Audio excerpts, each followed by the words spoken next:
টেকপের মাকে নাম এই স্লোগানকে সামনে রেখে মহারাজা বীর বিক্রম কলেজ এবং ত্রিপুরা গ্রামীণ ব্যাংকের যৌথভাবে অনুষ্ঠানের আয়োজন হয়। শুক্রবার মহারাজা বীর বিক্রম কলেজে এই অনুষ্ঠানে উপস্থিত ছিলেন সাংসদ রাজীব ভট্টাচার্য, ত্রিপুরা গ্রামীণ ব্যাংকের চেয়ারম্যান সত্যানন্দ সিং সহ কলেজের প্রিন্সিপাল, শিক্ষক শিক্ষিকা এবং ছাত্রছাত্রীরা।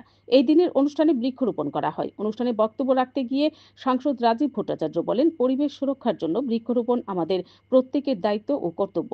দেশের প্রধানমন্ত্রী নরেন্দ্র মোদী বিষয়টির গুরুত্ব অনুধাবন করে প্রত্যেককে মায়ের নামে বৃক্ষরোপণ করার পরামর্শ দিয়েছেন।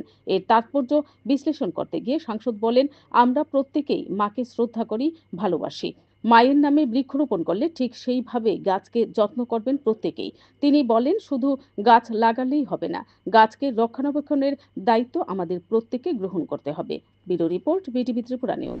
এই এমবিবি কলেজের চত্বরটা অন্ততপক্ষে তাদের ঘুরে দেখানোর জন্য আমি বলি, এবং এখন পর্যন্ত যতজন আমাদের এখানে আমার আত্মীয় স্বজনই হোক, বন্ধু বান্ধবী হোক, যারা ঘুরে গেছেন এই এমবিবি কলেজের প্রাকৃতিক সৌন্দর্য এবং যে ক্যাম্পাসগুলি নির্মাণ হয়েছে তা দেখে তারা খুব অভিভূত হয়।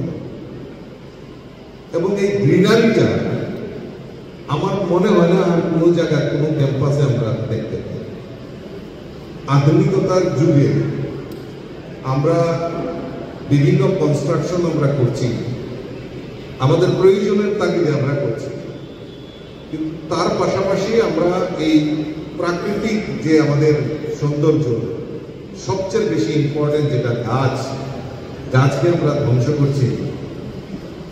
কিন্তু এই এমবিবি কলেজ একটা দৃষ্টান্ত, যত কনস্ট্রাকশনই হোক না কেন তার প্রাকৃতিক যে সৌন্দর্য এবং তার যে গাছপালা সেইগুলিকে অক্ষত রেখে এখন পর্যন্ত কনস্ট্রাকশনের কাজ, পুনর্নির্মাণের কাজ হচ্ছে।